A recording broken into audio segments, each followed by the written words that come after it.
Donc, mesdames et messieurs, bon après-midi. Je tiens tout d'abord à excuser Christian de Boissieu, président du conseil de surveillance de la chaire économie de défense, qui au dernier moment a dû malheureusement renoncer. Sachez qu'il le regrette bien et je vais essayer, si je peux, me substituer à lui pour ce petit mot d'introduction. Je suis Olivier Martin et à ce titre, à l'instant, président du comité de pilotage de la chaire économie de défense. Vous verrez dans l'après-midi que j'ai un autre rôle, j'allais dire heureusement. Il me revient donc l'honneur et le plaisir, en tant que président de ce comité de pilotage, d'ouvrir cette 3e conférence annuelle de la chaire économie de défense, organisée cette année avec l'Observatoire économique de la défense du ministère des Armées. Un petit mot, parce que je pense que tout le monde ne connaît pas forcément la chaire économie de défense. Elle a été créée en 2013 et c'est le fruit d'une initiative conjointe État-industrie de soutien à la recherche académique en économie de défense. Initiative conjointe État-industrie. Cette chaire, en effet, est pilotée par un comité regroupant 5 industriels mécènes, dans l'ordre alphabétique, MBDA, Naval Group, RTD, Safran et Thales, mais également les 3 principaux services du ministère des Armées qui suivent de près la problématique de l'économie de défense. Le SGA, Direction des affaires financières, la DGRIS et la DGA. Recherche académique en économie de défense. C'est effectivement un domaine qui a été, notamment par rapport aux pays anglo-saxons, trop longtemps délaissé, et il est apparu utile, je n'ai pas le temps d'expliquer les raisons, de relancer, de soutenir cette recherche académique en économie de défense. À ce titre, la chaire, grâce à ses travaux, vise à apporter un éclairage sur les impacts économiques des décisions de défense, non pas sur les décisions de défense en elles-mêmes, mais sur les impacts économiques, à partir donc d'études académiques réalisées par l'équipe de chercheurs financée par la chaire, 3 chercheurs, elles-mêmes s'appuyant sur un réseau de chercheurs en France et à l'étranger. Éclairage le plus objectif et le plus large possible. Il est vraiment l'objet, c'est quelque chose peut-être que vous avez du mal à entendre, mais nous souhaitons absolument que cet éclairage soit le plus objectif, d'où le souhait de confier cela à des chercheurs venant de l'université. Et elle est destinée, bien évidemment, aux décideurs publics, mais également aux décideurs privés. Cette année, notre conférence annuelle a retenu le thème, il est écrit, non, il n'est pas écrit là, il a été écrit dans la salle précédente, le financement de la défense, quelle solution pour quels besoins? Ce thème du financement, vous l'imaginez bien, est tout à fait d'actualité. La campagne présidentielle récente cette année, pour sans doute une des premières fois, a abordé la problématique de défense, en particulier avec le fameux taux de 2% du PIB que tous les candidats retenaient. La seule variable d'ajustement était à partir de quelle année ce taux était atteint. La récente sortie de la revue stratégique, qui a défini les grands axes de la politique de défense française, l'adoption récente du budget de la défense, enfin du ministère des Armées 2018, et bien évidemment les travaux en cours sur la loi de programmation militaire. 2 tables rondes aujourd'hui, animées par Michel Cabirol, que nous ne présentons évidemment pas, permettront d'éclairer ce thème. La première, c'est assez logique, quel besoin de financement? La seconde, j'espère qu'on aura des éléments intéressants et n'hésitez pas dans les questions, quelle source de financement au-delà, en dehors de la source budgétaire classique? Je tiens à remercier l'ensemble des intervenants qui ont accepté de participer à cette table ronde à l'occasion de cette conférence. Jean-Jacques Bridet, président de la Commission de la Défense nationale et des Forces armées de l'Assemblée nationale, a bien voulu accepter d'intervenir à l'issue de la première table ronde. Et Florence Parly, ministre des Armées, nous fera l'honneur de clôturer cette conférence, qu'il et elle soient également remerciés de leur présence aujourd'hui à nos côtés. J'invite donc désormais Michel Cabirol et les participants de la première table ronde, Guillaume Schumberger, le général Carré, Philippe Duhamel et Christophe Maurier, à nous rejoindre à cette tribune. Merci. Merci Olivier. Bonjour à toutes et à tous. Bon, je vais faire une très rapide introduction pour dire que, effectivement, comme l'a souligné Olivier, que les deux thèmes de ce colloque organisé par le ministère des Armées et la chaire économie de défense de l'IHEDN tombe vraiment très très bien dans l'actualité du ministère. C'est vraiment du pain béni pour nous journalistes. Et donc, à savoir pourquoi, parce que effectivement, on est en pleine préparation, en tout cas le ministère est en pleine préparation de la prochaine LPM ou loi de programmation militaire. Alors, sans plus tarder, pour cette première table ronde au thème évidemment très intéressant, les besoins de financement. Nous avons le plaisir, je vais présenter l'ensemble des intervenants de cette table ronde, nous avons le plaisir d'accueillir M. Guillaume Schumberger, directeur de la stratégie de défense, prospective et contre-prolifération à la Direction générale des relations internationales et de la stratégie du ministère des Armées. À ma droite, le général de corps d'armée Vincent Carré, sous-chef plan à l'état-major des armées. À ma gauche, Philippe Duhamel, directeur général adjoint en charge des systèmes de mission de défense chez Thales. Et enfin, Monsieur Christophe Morier, directeur des affaires financières du ministère des Armées. On va commencer tout de suite. Monsieur Schumberger, la revue stratégique de défense et de sécurité a bel et bien confirmé la dégradation rapide et durable du contexte stratégique. Quelles sont les menaces qui ont été identifiées en priorité et quelles sont les zones prioritaires d'intervention de la France pour contrecarrer ces menaces? Merci. Le micro marche? Voilà. Ça devrait aller. Il marchait. Donc c'est toujours un grand plaisir d'être le premier intervenant, d'autant plus que d'habitude je suis le dernier. Donc je ne vais pas vous relire la revue stratégique que vous avez sans doute tous étudiée, mais très brièvement quelques points et qui seront en fait organisés chaque fois en 4 points, sauf le premier.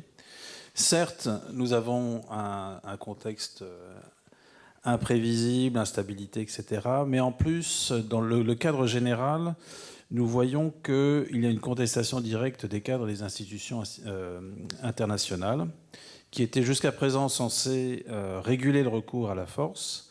Et puis nous avons aussi l'accès des espaces stratégiques communs ou partagés qui sont de plus en plus contestés, que ce soit les espaces maritimes, j'espère qu'il n'y a pas trop d'aviateurs dans la salle, le numérique, si, oui, je suis sous tout contrôle, ou l'espace extra-atmosphérique. Et donc, ce n'est pas une des crises en particulier, mais enfin, ce sont des facteurs aggravants. Dans les deux premières parties de cette revue stratégique, l'une étant plus prescriptive et l'autre étant plus prospective, nous avons relevé 4 zones où les armées françaises sont directement engagées et qui risquent d'être toujours engagées. Bien entendu, le territoire national, les vulnérabilités de la bande sahélo-saharienne, les déstabilisations du Proche et du Moyen-Orient, et puis une mise sous tension des flancs Est et Nord de l'Europe. Donc vous voyez qu'on commence à avoir une panoplie géographique importante. À ces actions actuelles s'ajoutent 4 régions porteuses de risques qui nous ont semblé particulièrement problématiques. La Méditerranée, les Balkans, l'Afrique subsaharienne et enfin l'Asie, qui est certes un peu éloignée du territoire hexagonal, mais je vous rappelle que la France, avec les États-Unis, est une des puissances présentes à la fois dans l'océan Indien et dans le Pacifique. Et donc, dans cette panorama géographique, vous voyez que toutes les armées et tous les services peuvent y trouver des raisons de promouvoir leurs intérêts. Ça, c'est le premier point géographique. Le deuxième point qui est aussi particulièrement préoccupant, c'est le durcissement des menaces. Et en particulier, nous avons vu un terrorisme djihadiste avec des capacités militaires. Nous avons vu le retour de la guerre ouverte en Europe. Et nous voyons aujourd'hui des disséminations ou des proliférations d'armements, qu'ils soient conventionnels, avec les thèmes d'anti-accès qui sont devenus des thèmes qui sont habituellement désormais regardés, alors qu'ils n'existaient pas il y a 2 ans, posant dans de nouvelles formes les questions d'entrée en premier. D'autre part, nous voyons, et nous avons longuement débattu aussi, le thème de la prolifération des armes de destruction massive revenir en force, et je n'élaborerai pas sur le temps présent en Asie. Et donc tout ceci, ça donne un environnement opérationnel plus exigeant pour nos forces dans tous les domaines, et y compris jusqu'au cyber ou l'espace.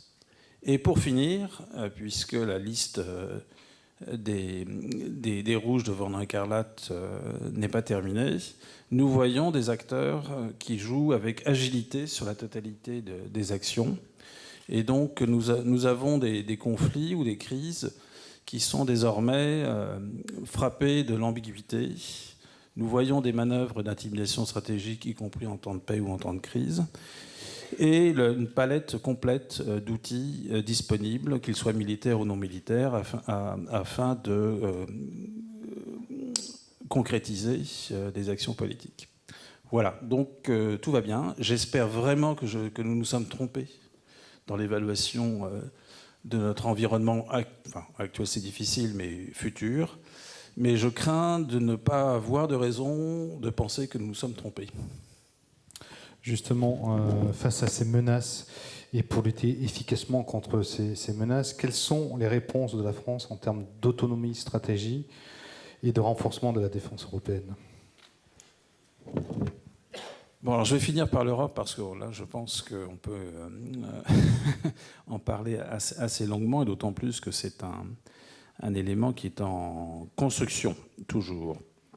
Donc, sur notre autonomie stratégique, nous avons regardé avec beaucoup d'attention les différentes fonctions stratégiques, donc la grammaire du ministère. Au départ, nous n'avions pas finalement beaucoup mis l'accent sur la dissuasion nucléaire, et puis à la fin, vous aurez remarqué qu'elle est largement traitée. Je vois que le directeur des applications militaires sourit. Donc, nécessité d'avoir un modèle d'armée complet, nécessité de pouvoir imposer les effets que nous souhaitons dans l'ensemble du spectre, nécessité aussi d'avoir des renforcements de certaines fonctions. Et vous aurez remarqué que je crois que c'est la première fois que dans un papier de ce type, nous parlons certes de connaissance et d'anticipation, mais aussi de renseignement, ce qui est un détail sémantique, mais qui a son importance. Un point aussi qui a été relevé a été les volets prévention.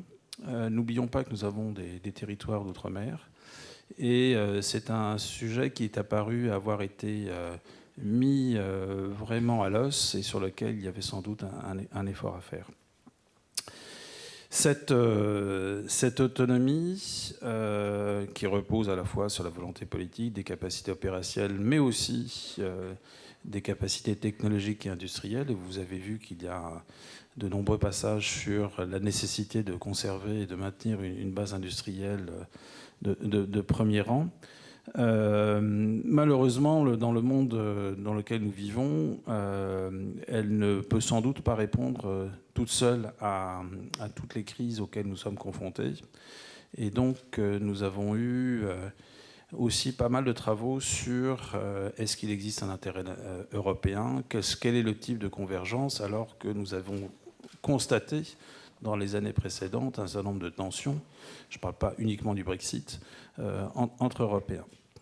Et alors dans le volet européen, quelles sont les raisons d'espérer, quels sont les aspects positifs? Donc premier point, nous constatons tous que nos camarades européens, mais aussi la France, ont commencé à réaugmenter leur budget de défense. Au-delà du volet institutionnel, je crois que c'est quand même le signal qu'il y a effectivement une prise de conscience. Et le 2% ne sont sans doute... ont été mises en avant, certes, par le président des États-Unis actuel et passé, mais il me semble que cela répond aussi à nos propres besoins et que cette pression amicale de notre grand partenaire ne doit pas nous faire oublier que nous avons nous-mêmes nos propres intérêts de sécurité. Parallèlement à cette revue, nous avons négocié des accords CSP, FED, enfin les acronymes européens. La coopération structurée renforcée va être annoncée mi-décembre. Alors je sens que je vais avoir des questions de journalistes sur la réalité ou le caractère brumeux du sujet. C'est possible. Et c'est de saison. Donc nous avons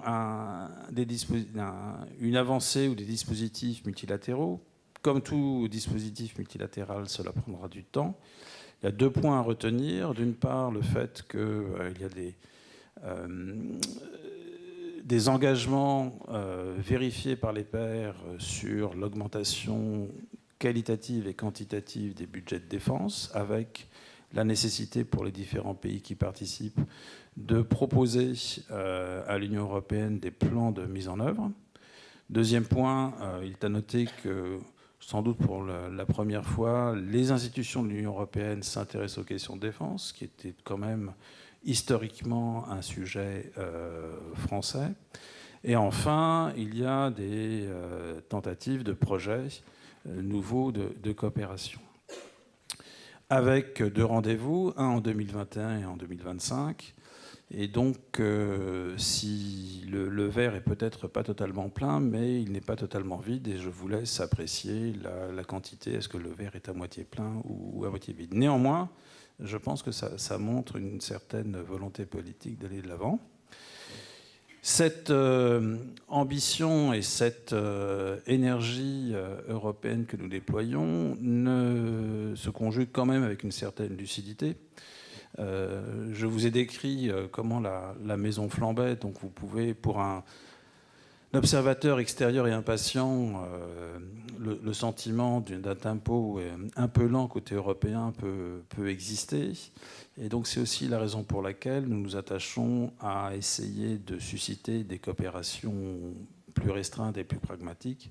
Et c'est pour ça que notre président a mis sur la table l'initiative européenne d'intervention qui vise à fédérer des pays volontaires et capables pour des opérations extérieures. Et puis enfin, à nouveau, je pense qu'il est très important que tous les pays comprennent que l'Europe ne paiera pas et qu'ils ne sont pas exempts de la nécessité d'avoir des efforts nationaux en matière de défense.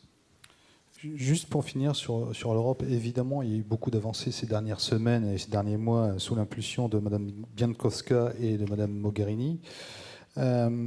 Néanmoins, est-ce que ce n'est pas choquant qu'un pays puisse signer cet accord de coopération structurée permanent et une semaine avant achète un matériel américain qui est le Patriot? Bon, ça montre qu'il y a encore du progrès à faire. Je crois que les industriels de l'armement ont l'habitude de dire que le client a toujours raison. Peut-être que là, pour une fois, MBDA ou Thales ne seront pas totalement d'accord. Donc nous pouvons effectivement regretter que les Suédois aient fait ce choix. C'est un pays aussi un peu particulier, dans une situation un peu particulière, avec une histoire de défense un peu particulière. Je pense que les produits que nous proposions tenaient la route. Et donc, je crains qu'effectivement, ce soit une décision plus prise au niveau politique que sur des bases techniques et de gestion de programme. Du moins, c'est ce qu'on m'a expliqué. Donc, bien sûr, c'est regrettable. Bien sûr, nous avons fait part de notre mécontentement aux Suédois, de notre déception. Et encore une fois, je pense que ça reflète la nécessité d'approfondir les coopérations européennes. Maintenant, je ne sais pas si ce choix, comparé à un choix, par exemple, des Norvégiens au profit d'un concurrent allemand n'est pas... comment juger sur l'impact de notre industrie française ce type de choix? Nous avons aussi des concurrents européens, toujours et encore. Je ne parle pas des missiliers norvégiens. Merci, Monsieur Schlumberger. Je vais passer au général Carré. Donc, général, que retenez-vous des conclusions de la revue stratégique? Alors, tout d'abord, je vais remercier évidemment l'IHEDN et la chaire économique de défense et la DAF de m'avoir invité et de pouvoir m'exprimer au nom de l'EMA. Alors, je suis général de corps aérien, Michel. Ce n'est pas de corps d'armée. Néanmoins, je ne vais pas m'exprimer en tant qu'aviateur, bien entendu, mais en tant qu'état-major des armées. Alors, ce que j'en retiens de cette revue stratégique, c'est bien entendu ce que vient de rappeler Guillaume Schlumberger, c'est-à-dire que le monde, il est encore et toujours plus dangereux. Donc ça, c'est quand même extrêmement structurant pour la suite de nos travaux, et avec deux axes qu'on voit se dessiner, aussi bien le terrorisme, principalement le terrorisme djihadiste aujourd'hui, mais aussi la menace des États. Et les États, vous le savez, il y a à la fois ce qu'on appelle les États puissance, c'est-à-dire ceux qui étaient déjà dans une logique de puissance, et il y a aussi des États qui sont dans une logique d'émergence. Donc il faut bien prendre en compte l'ensemble de ces menaces. Donc la revue stratégique relève aussi que les risques se rapprochent, c'est-à-dire qu'ils augmentent à nos approches. Donc ça aussi, c'est très important, parce qu'il faut évidemment tenir compte de cela. Ce qui était un petit peu lointain auparavant ne l'est plus du tout, voire extrêmement proche. Je pense au terrorisme, bien entendu. Et enfin, le troisième axe, c'est que on est dans un conflit, on peut dire un peu mondialisé, et que ces conflits, ils s'amplifient au travers des technologies d'aujourd'hui, et en particulier dans les espaces communs et immatériels. Donc ça, c'est le troisième axe dont il va falloir tenir compte dans la suite de nos travaux, sachant que la revue stratégique est vraiment l'éclairant qui va nous permettre d'avoir une vision prospective et lointaine, et sur lequel va s'axer et se structurer la loi de programmation militaire. Justement, général, que peut-on en tirer pour les grandes fonctions stratégiques ? Alors, la revue stratégique a là aussi confirmé un petit peu, elle s'inscrit quand même dans la continuité un petit peu des livres blancs précédents, et donc elle a confirmé les grandes fonctions qu'on appelait stratégiques. Donc je commencerai par la dissuasion. La dissuasion, elle est réaffirmée comme la clé de voûte de notre stratégie de défense. Donc ces moyens seront renouvelés, c'est selon des modalités que je ne vais évidemment pas détailler ici, puisque ça relève d'instances spécifiques, mais ce sera le socle sur lequel on va devoir bâtir le reste. Donc ça, c'est une confirmation, mais c'est extrêmement structurant. Le deuxième axe, c'est la protection, et là, Guillaume l'a rappelé, j'insiste à nouveau dessus, la protection, c'est bien à la fois la métropole, bien entendu, mais pas que. Ce sont tous nos territoires outre-mer. Et ça, il faut les regarder avec davantage d'attention que ce qu'on a peut-être fait dans les exercices précédents. Et donc, cette protection, c'est le cœur de la mission des armées.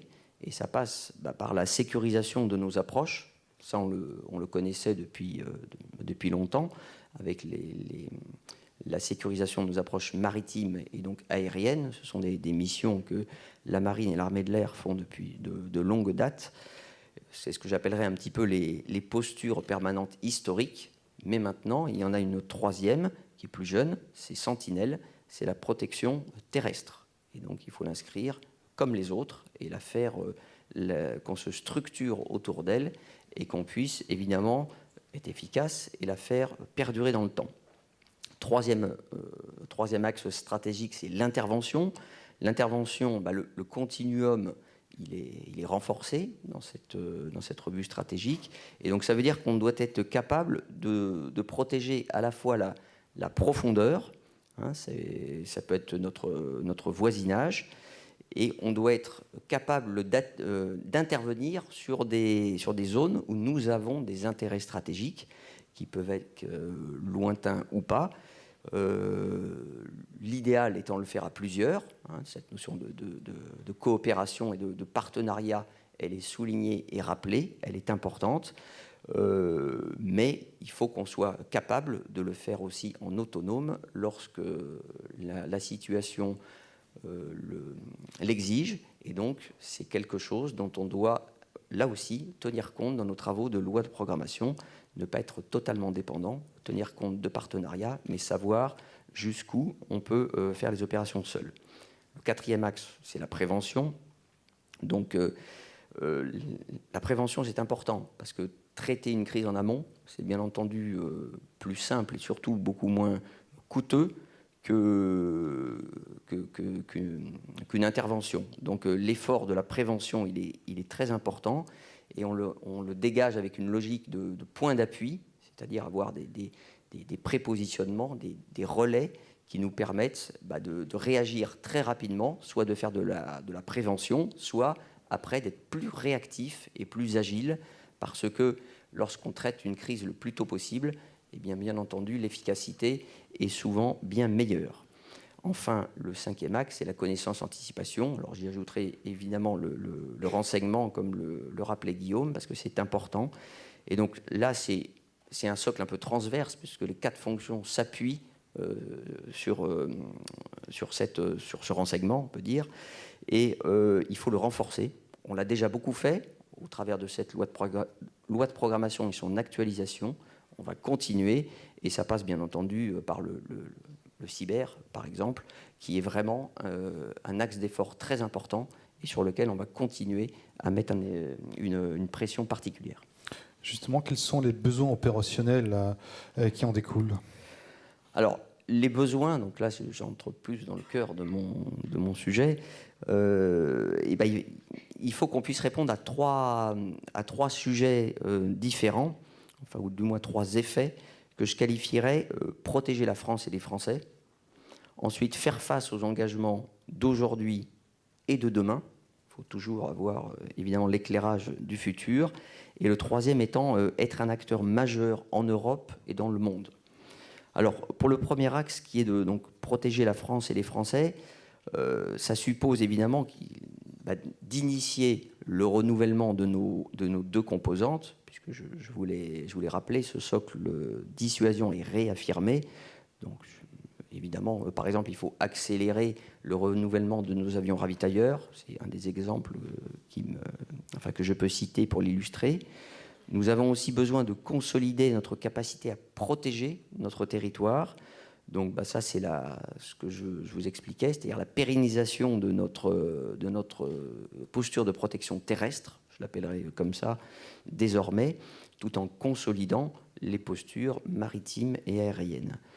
Il faut qu'on soit capable d'assurer nos responsabilités dans notre environnement immédiat, donc aussi bien dans l'espace euro-méditerranéen qu'en Afrique. Et enfin, tout ça s'appuie sur un fonctionnement et une résilience qui doivent être optimales. Donc il faut garantir que cette capacité à surmonter les crises continue à être exercée. Le deuxième axe, c'était faire face aux engagements d'aujourd'hui et aux enjeux de demain. Qu'est-ce que ça veut dire ? Ça veut dire qu'il faut qu'on soit capable de maintenir notre capacité à entrer en premier, de faire des missions de haut de spectre, donc dans un environnement non permissif. Il faut poursuivre l'effort sur le renseignement, et finalement, il faut qu'on organise très probablement une posture permanente renseignement stratégique, c'est-à-dire mieux mettre en exergue ce qu'on fait déjà, mais qui mérite d'être bien décliné et renforcé. Enfin, il faut ajuster la préparation opérationnelle au rythme de l'engagement, parce que si on veut avoir un engagement de bon niveau, évidemment, il faut le faire avec des forces qui étaient bien entraînées. Donc ça passe par une préparation opérationnelle qui soit la meilleure possible. Et ensuite, il va falloir aussi renouveler et moderniser les matériels pour garantir notre supériorité dans l'ensemble des domaines que j'ai cités. Donc, aussi bien le combat terrestre, alors je ne vais pas vous faire un cours sur Scorpion, bien entendu, mais il faut continuer à mettre l'effort sur ce programme majeur et structurant pour l'armée de terre. Pour les forces navales, on a déjà initié, nous sommes dans des phases cœur de vie de certains programmes. Je pense aux FREM, qui sont maintenant bien avancés, puisqu'il y en a 4 aujourd'hui qui sont dans les différents océans. Le programme FTI, bien entendu, qui va s'inscrire dans la continuité. Les MDCN, on va avoir une entrée en service très prochaine, donc ça c'est quand même une avancée majeure. Mais il y a aussi, quand je vous disais qu'il faut préparer le futur, les programmes de lutte anti-mine, le SLAMEF, ça va être un des axes d'effort sur notre loi de programmation. Je vous ai parlé beaucoup outre-mer. Outre-mer, ça veut dire qu'il faut aussi des bâtiments pour ce segment maritime. Donc les patrouilleurs, on l'a mis comme quelque chose qui va être un axe d'effort important. Je vous ai parlé terrestre, naval. Dans le domaine des forces aériennes, il y a beaucoup de programmes, soit qui sont en cours, soit qui vont être confirmés. Alors je pense bien entendu à la modernisation des Mirage 2000. Ça, c'est lancé, ça va donc arriver. Et l'ensemble des années 20 verront nos Mirage 2000D modernisés, ce qui est une très bonne chose. MRTT, j'en ai déjà parlé, je ne vais pas revenir dessus. On a une poursuite de la montée en puissance de la 400, avec des livraisons qui vont continuer. Et puis surtout, il y aura une avancée importante, puisqu'elle faisait l'objet de l'actualisation de cette loi de programmation, avec l'arrivée des 4 C-130, qui vont nous permettre d'améliorer notre segment tactique, qui en a bien besoin. Dans le domaine des hélicoptères, c'est important aussi, donc je ne vais pas tout vous dire, mais la poursuite, on peut dire un peu la fin du programme Tigre, puisque là on va arriver aux dernières livraisons prochainement, et aussi NH90 sera toujours un axe important. Et surtout, il y aura le nouvel hélicoptère, celui qu'on appelle HIL aujourd'hui, dont on a besoin pour renouveler notre segment bas et médian qui commence à être un peu ancien. J'oublie pas les drones. Les drones, vous le savez, la ministre s'est prononcée, donc on a l'intention en plus de les armer. Et tout ça, il va falloir travailler ça, et ce sera une évolution capacitaire importante. Et enfin, dans les systèmes de renseignement, là aussi, il y a un axe qui a déjà été donné et qui va se traduire, en particulier avec CRS et MUSIS, dont les lancements vont être attendus. Bon, et enfin, il y a des nouveaux espaces, quand on vous dit qu'on prépare le futur, les nouveaux espaces de confrontation. On pense à ce qui se passe dans le numérique, bien entendu, mais l'exo-atmosphérique, beaucoup de nos adversaires potentiels travaillent dans cet espace. Et il faut suivre le rythme, tout en restant évidemment conforme à la réglementation, si je peux dire, ou du moins à la législation et aux engagements qui ont été pris par la France. Néanmoins, on ne peut pas se désintéresser de ça et de savoir comment faire face à ce que développent les autres sur ce segment. Le troisième et dernier axe, je vais être très rapide, c'est, je vous l'ai dit, être un acteur majeur en Europe. Ça veut dire qu'on doit être capable d'être nation cadre, on doit être capable de commander, de faire une opération de manière autonome, et en plus, on doit être capable, s'il y a une intervention, on peut dire majeure, d'avoir un échelon national d'urgence qui puisse permettre de l'initier rapidement. Donc il faut entretenir ça, en plus du reste, c'est-à-dire s'entraîner, régénérer, et puis surtout disposer des ressources humaines à bon niveau qui nous permettent d'animer tout ça. En guise de conclusion, en général, le modèle d'armée française reste-t-il à la hauteur des enjeux du contexte stratégique d'aujourd'hui ? Alors, de toute manière, il faut qu'il le soit. Il a été donné comme directive que le modèle devait rester complet. Donc ça, c'est important. Le modèle doit rester complet. C'est un axe structurant et il doit rester ambitieux. Donc, un modèle ambitieux, complet et équilibré, parce que si on veut pouvoir répondre à l'ensemble de ce que j'ai évoqué auparavant, il faut bien qu'il soit quand même équilibré. Il faut qu'on garde l'agilité. L'agilité est importante pour qu'on soit capable de vite se positionner avec des moyens qui resteront quand même relativement limités. On n'aura pas des formats analogues à ceux d'autres gros partenaires qu'on lorgne parfois avec envie, mais c'est comme ça. Mais il faut qu'on soit capable de réagir à des actions qui risquent d'être de plus en plus violentes. On voit ce qui se passe par exemple à Barkhane aujourd'hui, où il y a vraiment une montée forte de la puissance et de la violence. Donc il faut être capable de s'adapter et de réagir avec ça pour demeurer un acteur et un partenaire majeur sur lequel on puisse structurer des partenaires, les agglomérer. Et donc ça passe par avoir une ossature qui soit du meilleur niveau. Merci Général. Je me tourne maintenant vers l'industrie de défense française toujours performante. Monsieur Duhamel, l'économie de défense a besoin d'un cercle vertueux, des programmes de développement, des financements étatiques, et tout cela concourt à la souveraineté de la France in fine. En tant qu'industriel, de quoi avez-vous besoin pour pouvoir répondre efficacement et dans la durée aux besoins des armées ? Avec les besoins qui ont été exprimés, on a d'abord besoin d'une BITD forte, d'une ambition industrielle et technologique toujours forte et peut-être même de plus en plus forte. Évidemment, en particulier dans les domaines qui touchent à la dissuasion, mais pas que cela. Quand on regarde un petit peu historiquement, on voit que l'autonomie industrielle et stratégique, elle s'appuie sur des développements qui sont dans le domaine commercial, mais finalement, ça dépend des périodes, et puis sur des développements qui sont spécifiques. Et actuellement, il y en a de nombreux. On peut citer l'hypervélocité, l'hypermanœuvrabilité des missiles, les armes à énergie dirigée, la furtivité active, qui sont des sujets, je dirais, purement de défense. Et pour cela, nous avons besoin donc d'investissements dans la durée. J'y reviendrai. Le deuxième aspect, c'est le soutien à l'exportation. Alors, il faut que ce soit, je pense que c'est bien clair, le soutien à l'exportation ne remplace pas l'investissement. C'est un complément, parce que si nous n'investissons pas, nous ne sommes pas crédibles, et si nous ne sommes pas crédibles, nous ne pouvons même pas espérer exporter.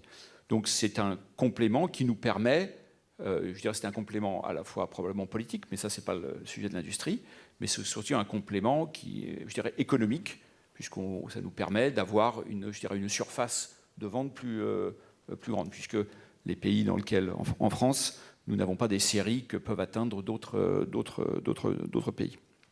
Donc ça, c'est le deuxième aspect. Pourquoi je dis qu'on a besoin d'investissements dans la durée ? L'autonomie industrielle et technologique, ce n'est pas quelque chose qui est acquis pour toujours. C'est quelque chose qui, si on y prend garde, se délite très vite. Cette autonomie industrielle et technologique, elle repose sur un très grand nombre de sujets pour lesquels, à chaque fois, on a des équipes de relativement petite taille. Ce qui fait que si on arrête d'investir, ces équipes se délitent, elles s'arrêtent, et le temps qu'il faut pour les remettre en marche, si j'ose dire, est très grand. Alors, il n'est pas très grand, c'est pas on s'arrête un an, on a besoin de 13 mois. C'est des facteurs, un facteur 2, 3, 4, 5, 10. Et donc, il y a un besoin de prévisibilité et d'action dans la durée pour pouvoir conserver, je dirais, ce joyau que nous avons, puisque ça fait, je dirais, 60 ans, plus que ça, qu'on investit sur des technologies et qu'on arrive toujours à continuer à progresser grâce à cette continuité. Alors évidemment, ça s'inscrit en plus dans un contexte où la menace évolue et où les technologies évoluent, mais on y reviendra. Vous êtes à la fois un industriel dans l'industrie, vous êtes à la fois un coureur de marathon et un sprinter, si je comprends bien. Voilà, absolument. Puisque le marathon, on parle comment dirais-je, d'une course de long terme. Développer des systèmes, ça prend des années. Mais si on pouvait s'arrêter, dans un marathon, on peut s'arrêter 2 minutes si on est essoufflé, puis on peut repartir. Donc c'est en même temps un sprint, parce que dans notre course à nous, si on s'arrête, on a beaucoup de mal à repartir. Et en tout cas, on perd beaucoup plus de temps que le temps pendant lequel on s'est arrêté. Donc j'aime ce concept de marathon-sprint. Justement, est-ce que vous avez des équipiers européens pour courir le marathon? Est-ce que l'Europe peut-elle être une réponse au maintien de la BITD française et européenne? Alors, je pense que les industriels accueillent avec un grand intérêt, voire enthousiasme, les ouvertures qu'on voit dans le domaine européen. Ceci étant, je pense qu'il faut bien regarder les investissements de défense à travers le prisme à quoi cela va nous servir et qu'est-ce qu'on veut en faire. Il y a quatre possibilités. Soit on est dans le domaine de la souveraineté, et évidemment tout ce qui tourne autour de la dissuasion est probablement dans ce domaine-là. Et là, on a une approche nationale, on ne partage pas, on va continuer à le faire en franco-français. Et on va continuer on va devoir continuer à atteindre le degré de maîtrise nécessaire en franco-français. Le deuxième aspect, c'est une coopération avec maintien de compétences, je dirais, réversibles. C'est-à-dire qu'on va coopérer avec un autre pays ou avec plusieurs autres pays, parce que ce n'est pas forcément bilatéral, bien entendu. Et puis, on se dit qu'on doit avoir la possibilité de revenir à la souveraineté. Et ça veut dire bien sûr qu'on doit considérer que dans tous les sujets, on doit garder une certaine compétence. Donc, on va avoir une dépendance mutuelle qui ne sera pas totale. Ce qui, évidemment, a des avantages d'être réversible, a d'autres inconvénients. Le troisième, c'est la dépendance mutuelle non réversible. Alors, on peut dire jamais non réversible, mais non réversible sur un degré de temps, je dirais, raisonnable. Ça fonctionne si, évidemment, les investissements sont de taille relativement équilibrée. Ça fonctionne si on a une dépendance mutuelle qui est acceptée de deux côtés. C'est-à-dire que si un pays accepte une dépendance par rapport à l'autre, mais pas l'inverse, on a du mal à imaginer que ça fonctionne bien. Et donc, cette conscience de cette dépendance mutuelle, elle doit être acquise dès le début. Et c'est quelque chose qui n'est pas forcément facile. À voir aussi que dans cette troisième catégorie, il faut régler dès le départ les problématiques d'exportation, puisque nous voulons continuer à exporter, bien entendu. Et tous les pays d'Europe n'ont pas les mêmes politiques d'exportation.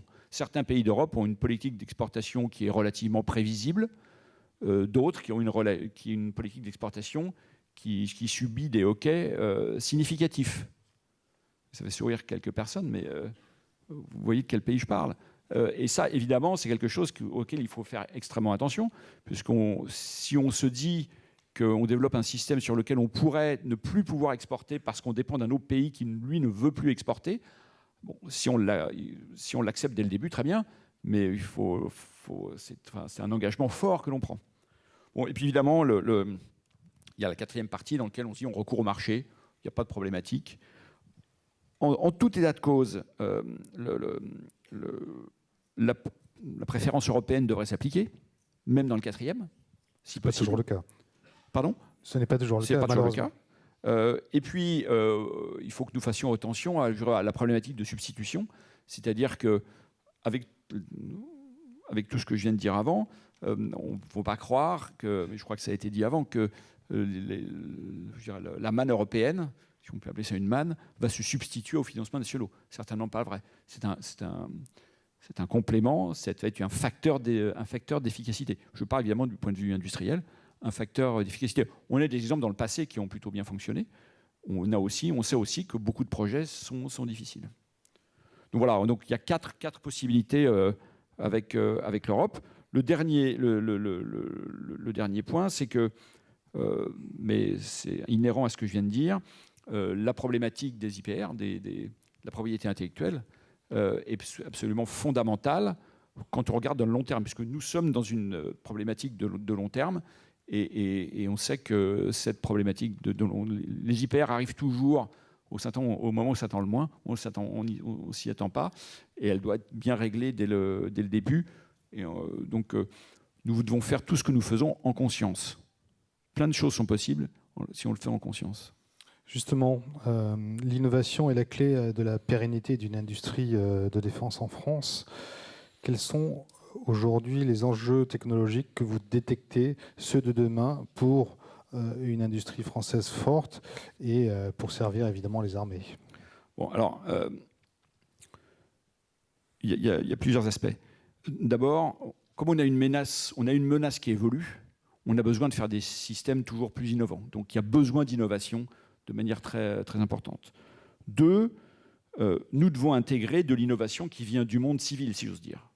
Et nous devons l'intégrer parce que d'autres le font. Et en plus, ce serait ridicule de ne pas le faire parce qu'économiquement, ça a un sens. En même temps, et j'ai cité quelques cas tout à l'heure, oui, pardon, ceci étant dit, certains sujets sont des sujets purement de défense, et ceux-là ne doivent pas être, comment dirais-je, délaissés.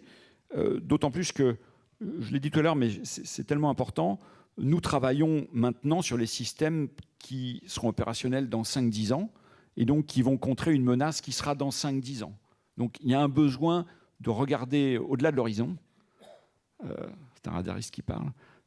Et on doit vraiment avoir une politique de long terme sur cette innovation. Alors, parmi l'innovation, il y a évidemment tout ce qui concerne le numérique. Et on travaille énormément là-dessus. Je ne parle pas du cyber qui est devenu quasiment un lieu commun, l'intelligence artificielle, le big data, la robotique, les systèmes autonomes, alors avec un certain degré d'autonomie. C'est un débat qui pourrait durer très longtemps. Et même des choses que certains pays regardent, des choses encore plus futuristes, comme l'augmenté. Et ça, c'est quelque chose que nous intégrons de nos systèmes. Mais encore une fois, ce n'est pas parce que cette technologie vient du monde civil qu'on arrive avec quelque chose de tout fait. Il y a énormément de choses à faire et à intégrer. Donc nous devons intégrer dans nos systèmes, dans nos processus, ces technologies et aussi ces processus, ces manières de travailler qui viennent du monde civil. J'avais envie de continuer un peu sur ce thème-là. Où en est la France? Quel est son rang justement dans certains domaines comme l'intelligence artificielle, la robotique? Est-ce qu'on est bien placé en France? Moi, je crois qu'on avance pas mal. On fait des tas de choses intéressantes.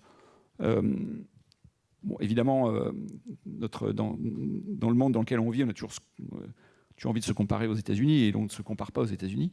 Mais je crois qu'on avance, on fait des choses intéressantes, on avance bien. Mais ce qui est intéressant, ça n'est pas que le snapshot maintenant, c'est de se dire où sommes-nous maintenant, où serons-nous dans 1 an, dans 2 ans, dans 5 ans. Et là, évidemment, ça ne dépend que de nous, collectivement. Est-ce qu'on va continuer à se développer sur ces sujets-là, parce que la menace évolue, parce que la technologie disponible évolue. Moi, je crois que si on fait tout ce qu'on a dit dans le premier point, et peut-être dans le deuxième, je pense j'ai espoir qu'on arrive à continuer à tenir notre rang. Oui, je crois. Merci, Monsieur Duhamel. Monsieur Morier, je vous laisse prendre le micro. Comment le ministère des Armées, dans un temps évidemment qui est long et à la fois long et court, comment le ministère des Armées, qui est un ministère qui investit beaucoup et qui pilote des programmes qui s'étalent parfois sur plus d'une dizaine d'années, fait-il pour s'inscrire dans le rythme annuel des projets de loi de finances? Alors, la question que vous soulevez appelle finalement une réponse. C'est le ministère des Armées, d'ailleurs c'était sous cette appellation-là qui s'est lancé historiquement dans cette technique, pratique une méthode qui est aussi une discipline qui s'appelle la programmation. Et je dis historiquement parce que les programmations militaires, c'est maintenant une expérience pour le ministère de près de 60 ans et qui est très directement corrélée à l'histoire de la constitution de ce qu'on appelait d'abord la force de frappe et depuis la dissuasion. On voit donc que d'emblée, pour lancer le pays dans des aventures de très longue haleine, le financement par le procédé, je dirais, normé et orthodoxe, qui est la loi de finances, qui a un caractère strictement annuel, est apparu insuffisant. Et pour même s'illustrer de façon qui est confinée à l'absurde par des commandes de tronçons de bateaux qui éventuellement, avant qu'on ne pratique les programmations militaires, pouvaient attendre des jonctionnements pendant un certain temps dans les républiques antérieures à 1958. Et donc cette technique de la programmation appliquée aux objets et au contexte militaire, c'est vraiment une caractéristique tout à fait particulière de notre ministère. Elle a essaimé ailleurs, mais elle est sans égal, ou en tout cas sans équivalent dans les ministères civils. Je dis elle a essaimé ailleurs parce que d'autres grandes administrations se sont mises à la pratiquer, le ministère de l'Intérieur sur les questions de sécurité, et puis aussi parfois la justice, et même hommage, alors je ne sais pas si c'est du vice à la vertu ou inversement, mais le ministère des Finances a fini par, au début du XXIe siècle, par comprendre qu'il y avait, de leur point de vue, davantage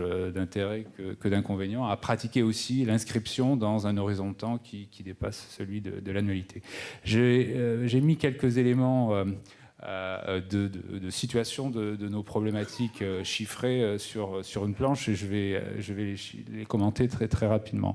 Le budget du ministère des Armées, c'est aujourd'hui, si on met à part ce qu'on appelle les remboursements et dégrèvements, c'est-à-dire des dépenses un petit peu inertes, le deuxième budget, le budget de l'État, est repassé devant la charge de la dette. C'est à peu près 10% du budget de l'État.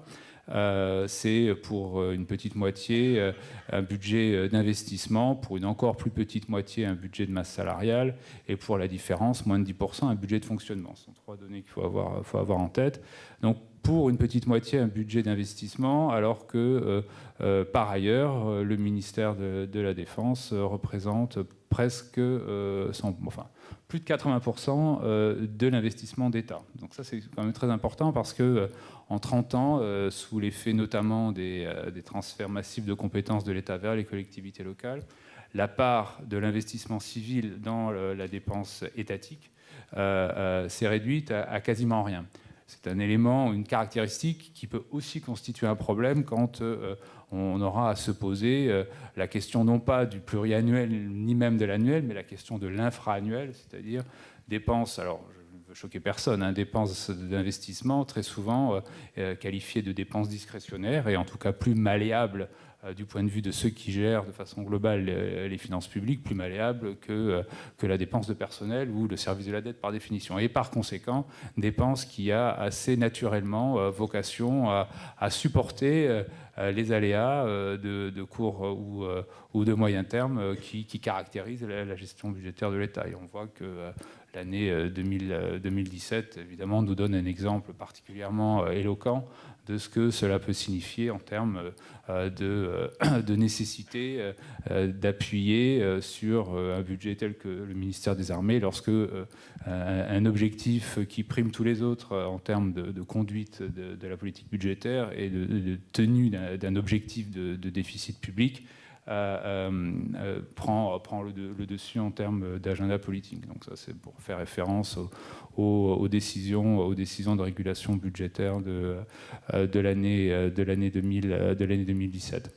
Alors, une autre caractéristique du budget du ministère de la Défense, c'est qu'il est massivement porté par une structure qu'on appelle la mission défense, mais il est subsidiairement, mais pour une fraction non totalement négligeable, porté par une autre fraction où on trouve en gros tous les crédits qui sont consacrés à la réparation au budget des anciens combattants.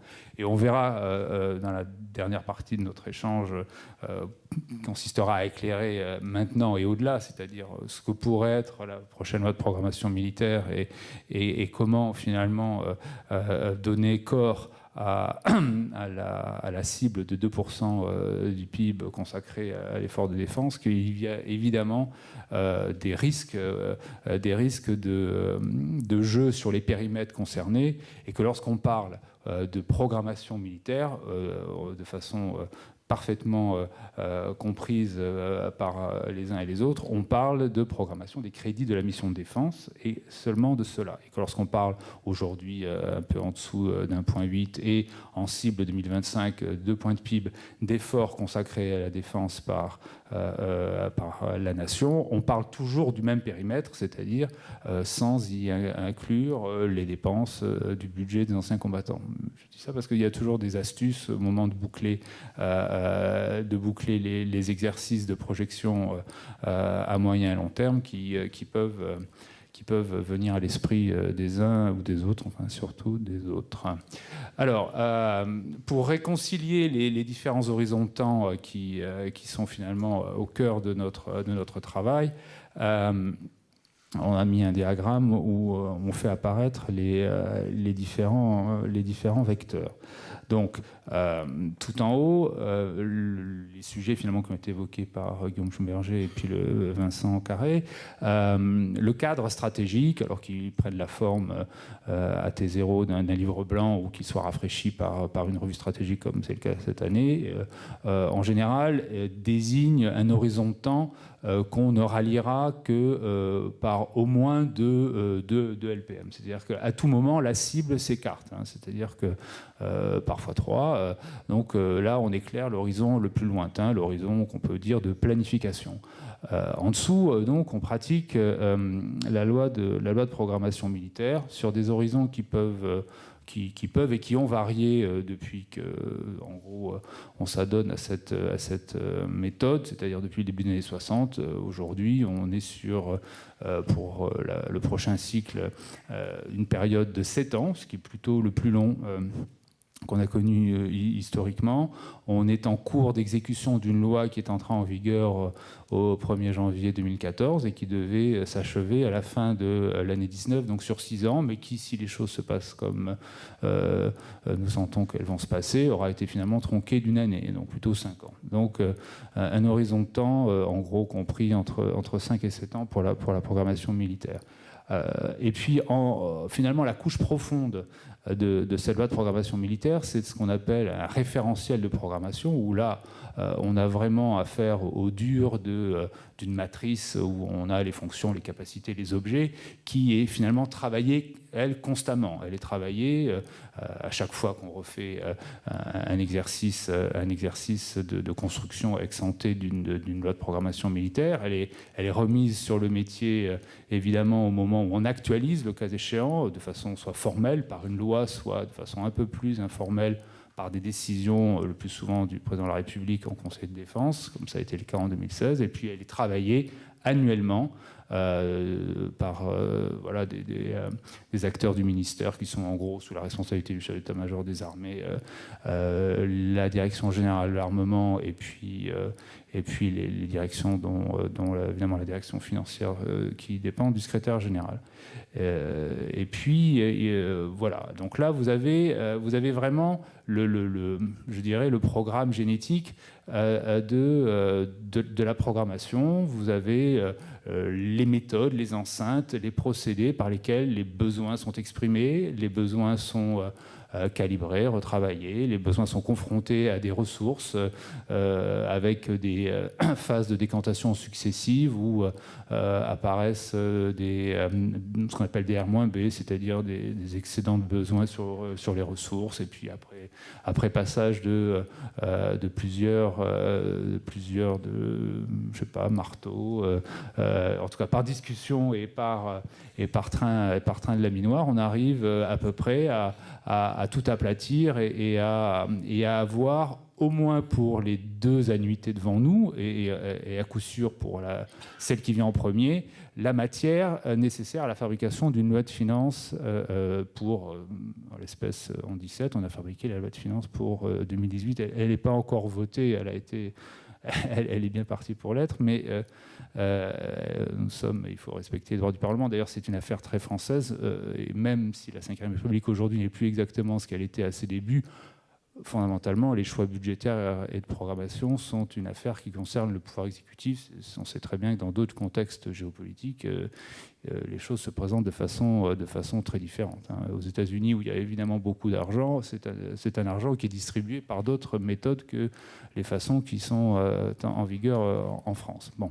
Alors là, sur l'année 18, on a fabriqué une annuité de ce référentiel de programmation à partir d'une hypothèse de financement qui s'est tombée assez bien, trouvée ex post, validée par les arbitrages de l'été concernant et l'année 18 et finalement la programmation quinquennale des finances publiques, car comme je l'ai dit, le ministère des Finances, alors il s'y est pris à plusieurs reprises, mais en gros, en 3 fois au début du XXIe siècle, il a compris que finalement le cadrage pluriannuel de la trajectoire des comptes publics, c'était un procédé, en tout cas qui méritait d'être mis en œuvre pour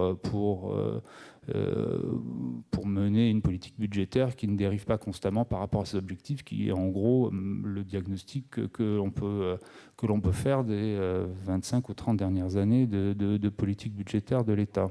Et cette année 17, c'est une année extrêmement particulière pour nos exercices, puisqu'il y a eu une espèce de synchronisation rarissime entre les arbitrages pour l'année suivante et la loi de finances initiale, le cadrage quinquennal des finances publiques et les ressources, donc, par conséquent, à accorder à la programmation militaire. Ce qui fait que nous sommes dans un contexte qui est sensiblement différent et qui est même le contraire des contextes qu'on a pu vivre lors de la préparation des lois de programmation antérieures, où alors qu'on était dans une démarche, notamment de discussion interministérielle dite de conquête de ressources, nous avons été cadrés ex ante. Alors évidemment, avant le ex ante, il y a eu un travail préalable parce qu'il y a toujours une origine, même au T0, et donc il y avait du T-1. Mais en gros,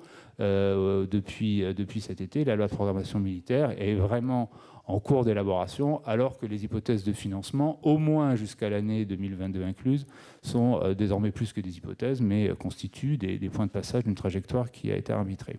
Et puis j'ai mis tout en bas finalement l'horizon de temps qui est le plus court, qui me permettrait de faire un écho à l'image que mon prédécesseur a employée entre le marathon et le sprint. Finalement, tout ça se dénoue dans une vérité infiniment plus, alors jusqu'à cette année encore, discrète, parce que maintenant c'est terminé, la grande presse, la presse économique s'intéresse à ces sujets, et donc tous les débats, tous les chiffres, toutes les problématiques sont sur la place publique, mais l'horizon de la gestion, c'est-à-dire l'horizon de l'exécution de la loi de finances, qui est peut-être finalement l'horizon le plus véridique, et c'est là que les problèmes vraiment sérieux se posent et trouvent des solutions qui ne sont pas toujours en temps réel, conforme à ce que les grands actes programmatiques du moyen et du long terme pouvaient laisser espérer. 2 petites questions. Cette technique de programmation ne risque-t-elle pas de pécher par excès de rigidité, et comment s'adapter aux évolutions parfois brutales du contexte sécuritaire comme les attentats de 2015 et 2016 ? Alors, évidemment, toute méthode peut présenter les défauts inhérents à ses qualités. Et la programmation militaire n'échappe pas a priori à cet examen critique.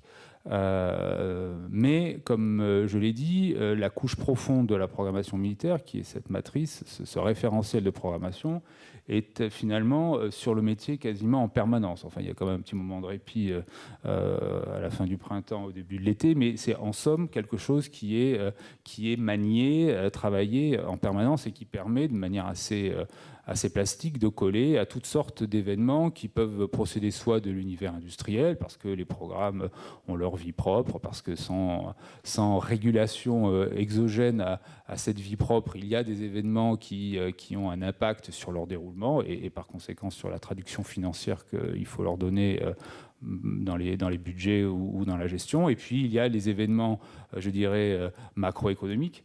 Quand, au tout début de la législature précédente, une loi de programmation a été élaborée, qui est accrochée à un travail très profond, le livre blanc de 2013. On est en même temps au début de quelque chose qu'on pourrait appeler un épisode de consolidation des comptes publics avec des arbitrages à la fois sur les budgets annuels mais surtout sur l'infra-annuel à peu près orthogonaux avec les partis tout récemment pris et de façon très solennelle dans la loi de programmation militaire. Par exemple, en matière de couverture des surcoûts OPEX au-delà de la programmation, de la provision inscrite dans la loi de finances initiale, la clause de sauvegarde qui renvoie à un financement par les ministères, y compris éventuellement pour sa quote-part par le ministère de la Défense, mais en gestion et pas auto-assurée par le ministère de la Défense. Cette clause a été privée d'effet du fait de la dureté des temps et en tout cas sans chercher à donner une signification autre que strictement arithmétique, par l'impossibilité que les pilotes de la politique budgétaire avaient sans doute de trouver ailleurs que sur le propre budget de la défense les gages. Donc vous voyez bien que cette programmation, de toute façon, elle a une plasticité en exécution qui résulte de son immersion dans l'environnement industriel, dans l'environnement économique. Et puis évidemment dans l'environnement stratégique, il y a été fait allusion en début de discussion, alors que on a bâti le scénario stratégique et les contrats opérationnels qui en ont découlé à partir d'une hypothèse d'un certain refroidissement de l'intervention sur les théâtres d'opérations extérieures, au titre des OPEX. Presque au même moment, le président de la République décidait de l'opération Serval et engageait le pays dans un niveau d'exposition internationale qui était sans précédent et qui n'était plus cohérent avec les postulats de départ qui avaient conduit à la calibration, toujours sur ce sujet, de la provision pour OPEX dans la loi de finances initiale. Et puis lorsqu'il y a la surprise stratégique, si on peut employer cette expression, du terrorisme de grande ampleur sur le territoire national, eh bien là, il y a des décisions qui sont très solennelles, d'actualisation de la loi de programmation militaire, d'infléchissement très très significatif d'un trend, par exemple, en matière d'effectifs qui continuait pour la 3e ou 4e programmation successive d'être orienté sur une déflation très nette, donc un infléchissement, et puis une deuxième actualisation qui même retourne complètement la tendance, et le ministère de la Défense finit cette programmation en recréant des emplois, après être passé par un moment où il a cessé d'en supprimer, et alors qu'il avait commencé par en supprimer beaucoup. Voilà, ça ce sont quelques exemples qui montrent que le plus perfectionné des procédés, le plus éprouvé, celui qui a démontré sur la longue période toutes ses vertus, nécessairement, il ne remplace pas la décision politique du moment.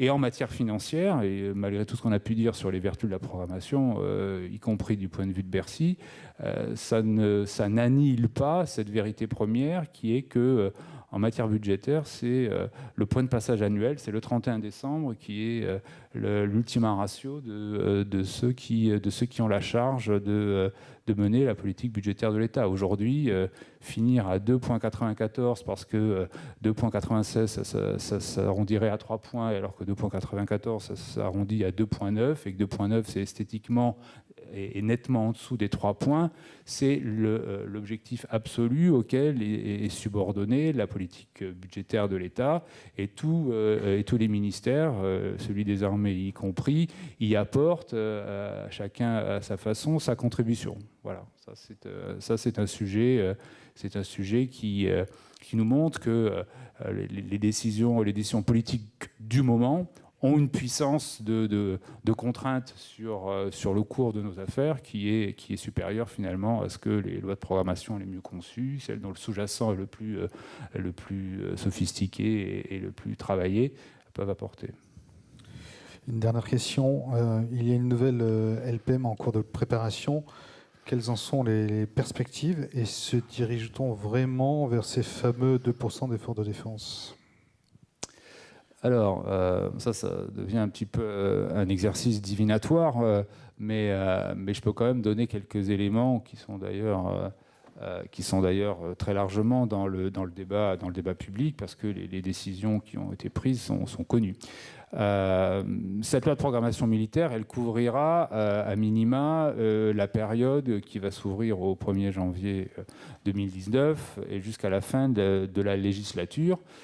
Et de ce point de vue, le gouvernement a fait ses choix en matière de trajectoire financière et de quote-part de la défense dans cette trajectoire financière. Donc, il y a un projet de loi de programmation des finances publiques qui est en cours d'examen au Parlement avec une trajectoire financière qui organise la croissance des crédits de la mission défense d'une marge constante de 1,7 milliard entre 18 et 19 jusqu'à la fin de la période, sachant qu'entre 17 et 18, c'est une marge d'1,8 milliard.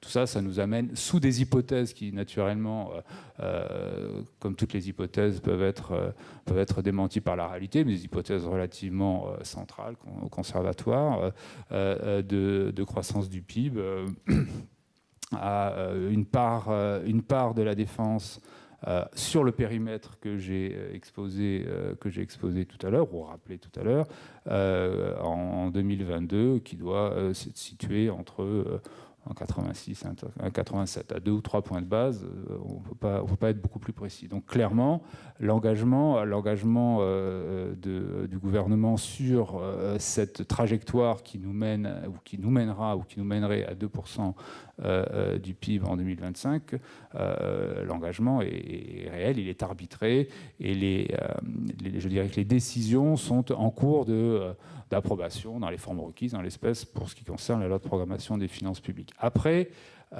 pour atteindre 2025, comme dirait M. de la Palisse, il faut encore transiter par les années 2023, 2024, 2025. Et sous les mêmes hypothèses, avec un scénario de rejointe linéaire, donc on tire une ligne droite entre le point de sortie au 31-12-22 et le 31-12-25, là, les marges passent en euros courants, donc simplifions les termes de la discussion, elles passent de 1,7 milliard à 3 milliards. Bon, alors là, on voit quand même tout de suite que dans l'histoire budgétaire récente du pays, c'est déjà très considérable d'être passé à une marge constante de 1,7 milliard. Il faut avoir conscience que sur la période qui court, ne serait-ce que jusqu'à 2020, le budget de la défense va augmenter en part du budget de l'État de 25% et qu'il va capter à lui tout seul presque la moitié des moyens supplémentaires que l'État se propose de consacrer aux différentes politiques publiques.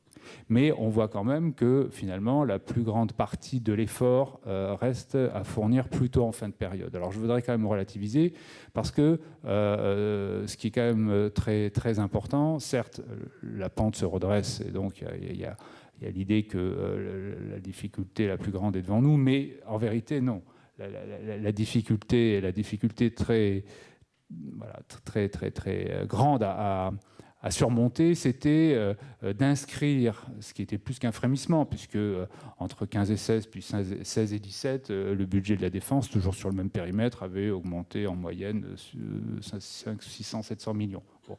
Donc il y avait déjà quelque chose qui traduisait, dans un contexte stratégique et national dramatique, hein, je rappelle, hein, ce sont des arbitrages rendus au moment des attentats dramatiques que le pays a connus à cette période, mais il y avait déjà là la matérialisation d'un infléchissement. On voit bien, d'une classe d'écart autour de 500-600 millions à 1,7 milliard. Donc là, il y a vraiment un véritable effort, et par ailleurs, tout le monde a en tête les grandes orientations de la politique budgétaire de l'État. Donc l'effort est réel, et de ma place et au moment où nous sommes, je pense que oui,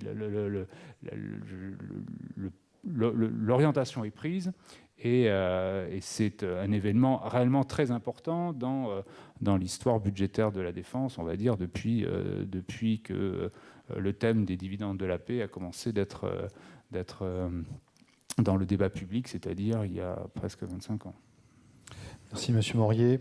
Il nous reste grosso modo un gros quart d'heure, je regarde, pour le débat avec la salle. Alors, pour les questions, je vous demande de vous présenter évidemment et de dire à qui est destinée la question. Mais avant de lancer le débat dans la salle, je vais quand même poser une dernière question à l'ensemble des participants. La précédente loi de programmation militaire reposait sur plusieurs paris.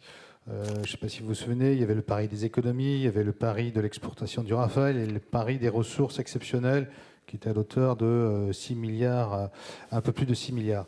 Est-ce que cette loi de programmation militaire, la prochaine en tout cas, qui va s'ouvrir le 1er janvier 2019, est-ce qu'elle repose également sur des paris de cette sorte ?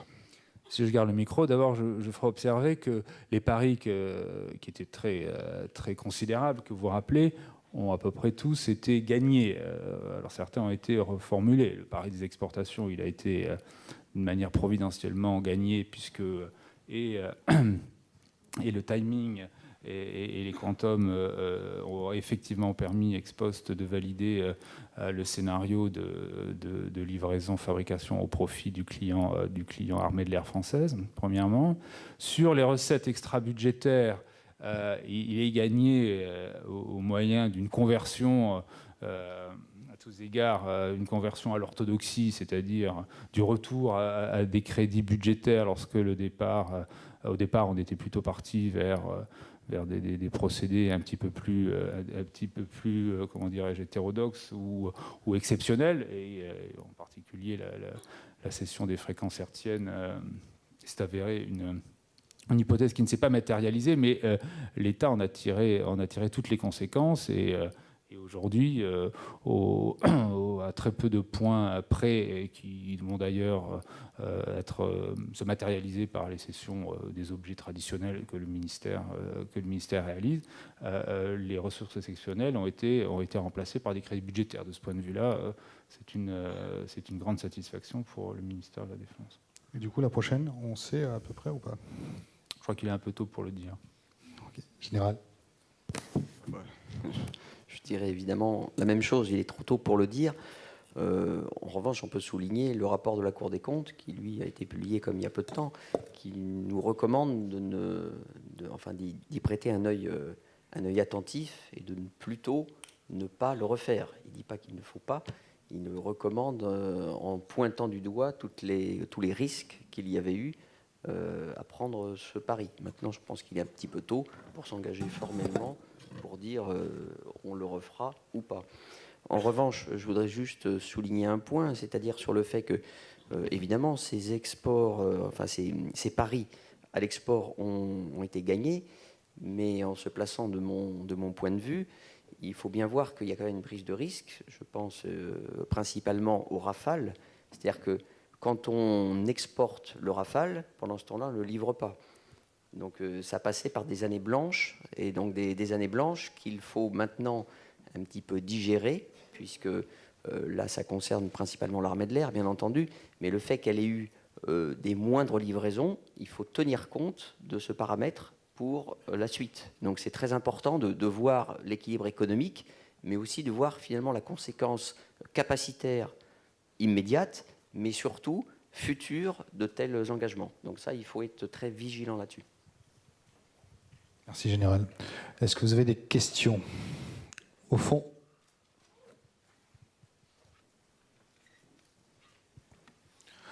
Question courte de préférence. Oui, bonjour, Général Bernard du groupe Airbus. Ma question s'adresse à M. Morier.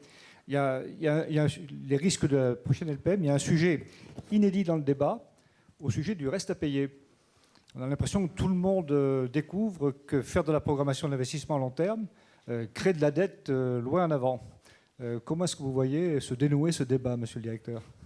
En général, je rends hommage à l'acuité de votre regard. Vous êtes donc tombé sur, et je suis certain que ce n'est pas par hasard, sur l'article 14 du projet de loi de programmation des finances publiques, qui prévoit en effet que par discipline que l'État se propose de s'appliquer à lui-même, les restes à payer au 31 décembre de l'année qui s'achève bientôt seront cristallisés pour la durée de la prochaine de la prochaine législature, ce qui veut dire que s'ils sont cristallisés, ça veut dire qu'ils ne peuvent pas, en tout cas, augmenter, ils peuvent baisser, ça c'est plutôt implicitement admis, et donc ça veut dire qu'en flux, les engagements qui interviendraient à l'avenir ne pourraient pas excéder le montant des paiements pour que l'écart entre ce qui est engagé et ce qui reste à couvrir par des paiements ne s'accroisse pas. Alors là-dessus, le ministère de la Défense a une position qui est très claire et qui est parfaitement résumée par votre formule. Nous, qui pratiquons la programmation depuis longtemps, savons trouver dans les grands principes du droit budgétaire de l'État la distinction entre, en matière de crédit, entre moyens d'engagement et moyens de paiement. Et cette distinction, elle a un caractère organique. Elle explique que dans le budget de l'État de façon générale, dans le budget du ministère de la Défense en particulier, puisque cette distinction entre moyens d'engagement et moyens de paiement, c'est quelque chose qui est très caractéristique de la dépense d'investissement, même s'il peut y avoir sur d'autres catégories de dépenses, notamment en fonctionnement, un écart, mais c'est avant tout un distinguo qui permet de budgéter la dépense d'investissement. Et alors, comme je l'ai dit, nous représentons au ministère des Armées plus de 80% de la dépense d'investissement de l'État. Évidemment, c'est un sujet de premier intérêt pour nous. Là-dessus, les discussions interministérielles sur le sens qu'il conviendra de tirer de cette formule sont en cours, mais les indications qui sont données par le ministère des Finances sont tout à fait, comment dirais-je, rassurantes. Je précise de toute façon qu'il s'agit pour le ministère des Finances, qui est le seul porteur et qui défend seul au banc à l'Assemblée et au Sénat ce texte, il s'agit d'exposer à l'avance une règle de discipline interne destinée à crédibiliser les engagements que l'État prend de tenue d'une certaine trajectoire des comptes publics. Ça n'a pas de valeur normative. Je veux dire, ça a beau figurer dans un texte qui s'appelle Loi de programmation des finances publiques, c'est avant tout une règle de discipline interne qui est renvoyée pour sa mise en œuvre effective à des arbitrages qui sont, comme vous le savez, qui sont générés au fil de l'eau et chaque année, et qui ne sont pas au fond d'une nature différente de celle des arbitrages que nous connaissons en matière de gestion. Y aura-t-il des annulations cet hiver? Y aura-t-il du dégel? Y aura-t-il des obligations de report? Enfin bon, les deux ou trois leviers qui fondent cette pratique, certes perturbante, mais probablement qui est un mal nécessaire, qu'on appelle la régulation budgétaire. Donc pour résumer, les conditions de mise en œuvre effective de cette règle seront renvoyées à la discussion interministérielle, dans laquelle je ne doute pas que la puissance des arguments que le ministère des Armées aura à faire valoir produisent les effets escomptés. Je continue sur cette question. Ces restes à payer, ces fameux restes à payer qui s'élevaient à fin 2016 à plus de 50 milliards, n'est-ce pas trop, toutefois ? Vous savez, quand vous avez des affaires qui sont lancées et qui s'exécutent, c'était d'ailleurs la première question que vous me posiez, et qui s'exécutent sur des années, parfois sur plus de 10 ans, je dirais que c'est inhérent à la dépense d'équipement militaire, pour ne parler que d'elle. Et je n'ai pas l'impression que le niveau auquel nous sommes aujourd'hui ait un caractère aberrant sur la longue période par rapport aux valeurs que cet indicateur du reste à payer pouvait avoir il y a 15 ans ou plus récemment encore.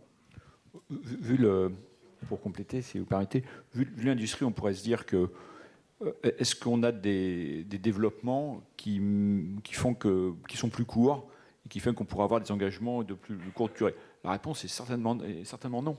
On a des développements qui sont de plus en plus complexes et donc qui nécessitent, alors à moins de retomber dans des errements, d'acheter des bateaux par tronçon ou d'acheter les ailes de l'avion sans la cellule. On pourrait. C'est à moins de retomber dans ces errements, on va continuer à avoir ce genre de besoin. Il faut voir que le morcellement des programmes est un facteur de coût très important, très important. si on a de la prévisibilité et si on a, pour les développements comme pour la production, il y a un planning optimal. Alors si on veut aller beaucoup plus vite, ça va coûter plus cher, mais enfin, ça n'arrive pas souvent, ça. Et puis si on veut aller beaucoup plus lentement, ça peut coûter aussi beaucoup, beaucoup plus cher. Donc voilà, il faut trouver le bon équilibre. Général. Alors, moi, je suis d'un tempérament plutôt optimiste, donc je pense que les gens sont quand même tous intelligents et vont comprendre que ce raisonnement est un peu en contradiction avec notre programmation, au sens historique, comme le rappelait Christophe Maurier. Et tout le monde au sein de notre État va comprendre que lorsqu'on achète un gros objet, bah oui, ça dégrade un petit peu le reste à payer, mais qu'il faut s'inscrire dans une perspective long terme. Donc il faut évidemment qu'il ne soit pas excessif. Donc ta question, c'était de dire est-ce que 50 c'est trop? Bon, ça ne m'appartient pas de commenter ce chiffre en tant que tel. Ça semble raisonnable au vu de ce qu'on a constaté et surtout de la manière de le réguler. Ce à quoi il faut veiller, c'est bien entendu à ne pas dégrader notre report de charge. C'est l'équilibre entre ce reste à payer et le report de charge. C'est lui qui nous fait finalement l'étalement dans le temps qu'il faut réguler. Mais tout le monde va évidemment comprendre que lorsqu'on va commander le futur porte-avions, c'est un objet qui est gros, qui va générer un reste à payer important au moment où on va le faire, mais on ne va pas s'amuser à faire bout par bout. Donc il faudra bien qu'on commande l'objet en tant que tel, sinon c'est incohérent. Des questions? Oui. Monsieur. Jacques Abin, Université de Montpellier. Ma question est au général Carré. Il y a une vingtaine d'années, on a parié aussi sur l'externalisation, beaucoup, essentiellement des soutiens, mais pas seulement. Les résultats semblent être un peu variés, disons. Où en est-on aujourd'hui sur cette question ? Alors, l'externalisation, elle a été effectivement initiée, comme vous dites, il y a de nombreuses années. Je ne sais pas si c'est exactement 20 ans. Les normes sont sorties en 2000. Oui, bon. Donc oui, ça ne fait pas tout à fait. Enfin, c'est une vingtaine d'années. Elle a été, cette externalisation a aussi été un petit peu remise à plat lorsqu'on a, du moins relancé et réétudié au moment de la RGPP, donc il y a une dizaine d'années aussi. Sur le retour d'expérience, on n'en est pas si mécontent que ça. On étudie aujourd'hui d'autres axes qui pourraient très bien nous conduire à faire peut-être d'autres pistes. Donc c'est plus du tout un sujet dogmatique, au sens il faut y aller absolument, ni une ligne rouge absolue. Il faut le faire intelligemment et étudier segment par segment ce qui est vraiment utile et profitable. Ces externalisations, on le sait, il faut souvent qu'elles soient accompagnées de certaines, par restriction, mais de certaines conditions qui puissent nous permettre de les faire du mieux possible, aussi bien en termes de structure, de retour financier, mais bien souvent, il faut tenir compte de nos hommes, de nos hommes et de nos femmes, qu'ils soient militaires ou civils. Donc il est important de prendre en compte ce paramètre pour l'accompagnement du mieux possible. Donc je ne saurais pas vous dire aujourd'hui si on va continuer à en faire davantage ou pas, mais en tout cas, c'est absolument pas exclu. Il faut étudier tout ça. On va prendre une dernière question. Madame. Bonjour, Sylviane Pascal, je suis de l'ONERA. J'avais une question pour l'ensemble du panel. Sur la revue stratégique a conclu sur la volonté d'un modèle français qui doit rester complet. La France a-t-elle les moyens de cette ambition? Bon, ça, on en a déjà parlé. Mais est-ce un facteur favorable ou un frein au développement d'une coopération structurée permanente qui s'ouvre au sein de l'Union européenne? C'est certainement un facteur favorable, ne serait-ce que parce que je pense que si nous souhaitons avoir un effet d'entraînement, nous avons tout intérêt à avoir effectivement un modèle cohérent. De surcroît, lorsque je vais voir mes partenaires européens, Je pense qu'ils sont tous conscients du fait que nous avons un outil militaire et qui peut être rapidement et de façon efficace employé. Complet aussi, nous nous sommes déployés en Estonie et les Estoniens sont tout à fait conscients que c'est un déploiement de force d'une puissance nucléaire. Et donc, je pense qu'on a effectivement un volet important d'opportunités. Après, comme on dit, pour faire du tango, il faut être deux.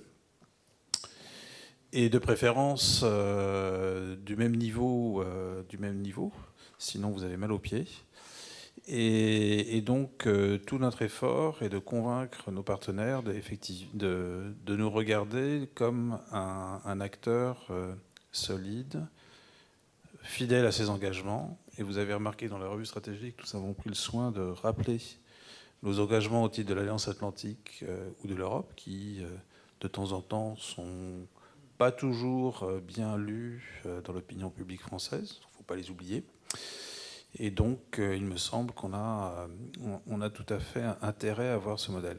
Après, si vous donnez l'assurance aux industriels français que de toute façon, il y aura des financements nationaux, ce n'est pas forcément non plus un encouragement à rechercher des coopérations. Donc, tout est dans le discernement et dans l'équilibre, sans doute. Monsieur Duhamel, très rapidement. Je crois que de manière générale, les industriels sont plutôt favorables à la coopération. Mais ce que vous avez dit sur le plan stratégique s'applique au plan industriel, c'est-à-dire que coopérer avec quelqu'un de même taille et avec des savoirs similaires, pas forcément exactement les mêmes, similaires, c'est ce qu'il y a de meilleur, c'est ce qu'il y a de plus facile. Coopérer avec quelqu'un qui est beaucoup, beaucoup plus fort, ça va être très difficile. Et coopérer avec quelqu'un qui est beaucoup plus faible, ça va être inefficace et se réduire, entre guillemets, à un transfert de technologie sans intérêt pour celui qui transfère. Donc, le fait d'avoir le panel complet des technologies qui va avec le modèle complet d'armée, je pense que c'est un facteur favorable à une coopération et ça encourage du point de vue industriel, ça encourage les industriels français à coopérer. Merci beaucoup. Merci pour la qualité de vos interventions. Je vous demande d'applaudir les intervenants.